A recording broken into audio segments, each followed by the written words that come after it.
చరిత్ర వివిధ రకాల నాగరికతలతో నిండి ఉంది. వాటిలో ఒకటే మాయ నాగరికత. ఈ నాగరికత గురించి 2011 నుంచి 12 వరకు సంవత్సరంలో ఎన్నో చర్చలు జరిగాయి.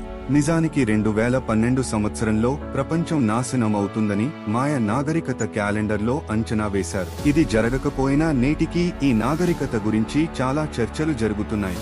ఒకప్పుడు ఈ నాగరికతకు చెందిన లక్షలాది మంది ప్రజలు ఈ భూమిపై నివసించేవారు. ఇప్పుడు శాస్త్రవేత్తలు మాయ నాగరికత ప్రజలు ఎందుకు అంతరించిపోయారో కనుగొన్నారు. మరి ఆ వివరాలను ఇప్పుడు తెలుసుకుందాం. మాయ నాగరికత ప్రజలు గ్వాటెమాలా, మెక్సికో, హోండురాస్, యుకాటన్ ద్వీపకల్పంలో నివసించారని నమ్ముతారు. యుకాటాన్లో చిచెన్ ఇట్జా అని పిలువబడే పురాతన మాయ నగరం శిథిలాలు కూడా ఉన్నాయి. ఈ గొప్ప నాగరికత క్రీస్తు పూర్వం 1500లో ప్రారంభమైందని, 16వ శతాబ్దంలో ఈ నాగరికత పూర్తిగా అంతరించిపోయిందని తెలిపారు. అయితే ఈ నాగరికత ఎలా అంతరించిపోయిందనే దానిపై రకరకాల వాదనలు వినిపిస్తున్నాయి. యుద్ధం, అంటువ్యాధి కారణంగా మాయ నాగరికత అంతమైందని కొందరు నమ్ముతారు. మరికొందరు తమ స్థావరాలపై గ్రహాంతరవాసులు దాడి చేశారని చెప్పారు. మాయ నాగరికత ఇలా నాశనం అయ్యింది. కరువు కాటకాల వల్ల ఈ నాగరికత నాశనమైందని శాస్త్రవేత్తలు చెబుతున్నారు. వ్యవసాయానికి మార్గంగా, అందమైన నిర్మాణాలను నిర్మించడానికి